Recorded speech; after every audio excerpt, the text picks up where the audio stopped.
Hello everyone, welcome back to my channel. ఈరోజు మన recipe వచ్చేసి బాదుషా. స్వీట్ షాప్ స్టైల్లో ఎంతో టేస్టీగా, కలర్ఫుల్గా అదిరిపోయే బాదుషా. ఒకసారి ఇలా ట్రై చేసి చూడండి.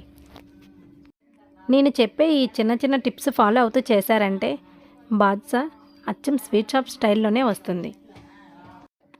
నా వీడియోస్ని ఫస్ట్ టైం చూసినట్లయితే ప్లీజ్ సబ్స్క్రైబ్. దీనికోసం 1 కప్పు మైదా, 1 కప్పు పెరుగు ఫ్రెష్ దై ఉండాలండి, అస్సలు పుల్లగా ఉండకూడదు. సాల్ట్ ఇంకా బేకింగ్ సోడా. ముందుగా ఒక బౌల్లో 1 కప్పు మైదాని తీసుకుందాం. దీనిలోనే 1/2 టీ స్పూన్ సాల్ట్, కొంచెం బేకింగ్ సోడా. ఎక్కువగా వేయొద్దు, దీన్ని ఎక్కువగా వేస్తే ఆయిల్ బాగా పీల్చుకుంటుంది. దీనిలో 3 టేబుల్ స్పూన్ల నెయ్యిని వేసుకోవాలి.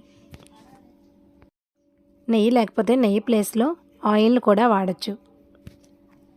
మీరు హెల్తీగా చేసుకోవాలంటే దీన్ని గోధుమ పిండితో కూడా ట్రై చేయొచ్చు.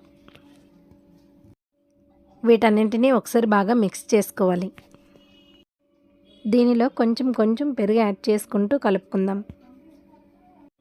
ఈ వీడియోలో చూపిస్తున్న విధంగా కలుపుకోవాలి.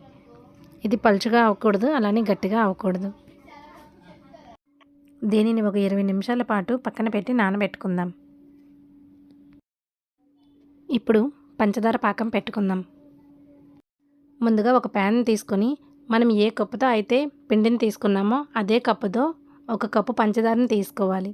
1 కప్పు పిండికి 1 కప్పు పంచదార, అలాగే 1 కప్పు వాటర్ని కూడా వేసేద్దాం. దీనికి లేత జిగురు పాకం వస్తే సరిపోతుందండి. గులాబ్ జామ్ పాకం కన్నా కొంచెం ఎక్కువ. ఇలా 2 వేల మధ్యన పెడితే కొంచెం స్టిక్కీగా వస్తే సరిపోతుంది. ఇలా పాకం వచ్చినాక ఇందులో 2 లేదా 3 చుక్కల నిమ్మరసాన్ని వేసుకుందాం. ఇలా వేయడం వల్ల పాకం చిక్కబడకుండా ఉంటుంది. ఇప్పుడు స్టవ్ మీద ప్యాన్ పెట్టుకొని ఆయిల్ వేసుకొని, ఆయిల్ మరగనవసరం లేదండి, గోరువెచ్చగా ఉంటే సరిపోతుంది. ఆయిల్ మరిగినట్లయితే బాదుషాలు పైన మొత్తం మాడిపోయి లోపలంతా వేగకుండా ఉంటాయి. వీటిని మొత్తం లో ఫ్లేమ్లోనే వేపుకుంటూ ఉండాలి.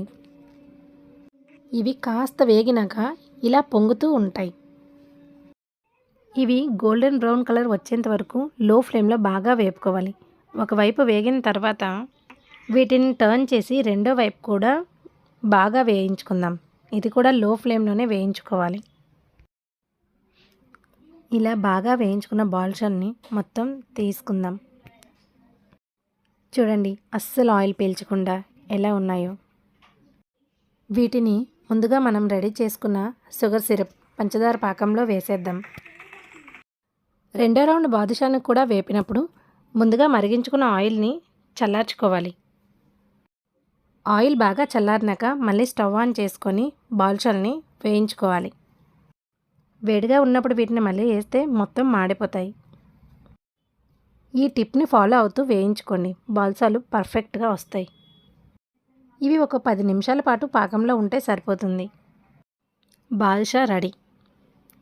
చూడండి, లోపలంతా ఉడుకుతూ పర్ఫెక్ట్గా జ్యూసీగా వచ్చాయి. ఈ విధంగా ఒక్కసారి ట్రై చేసి చూడండి. Please like, share and subscribe. మీరు చేసే లైక్ వల్ల ఈ వీడియో మరికొంతమందికి చేరుతుంది.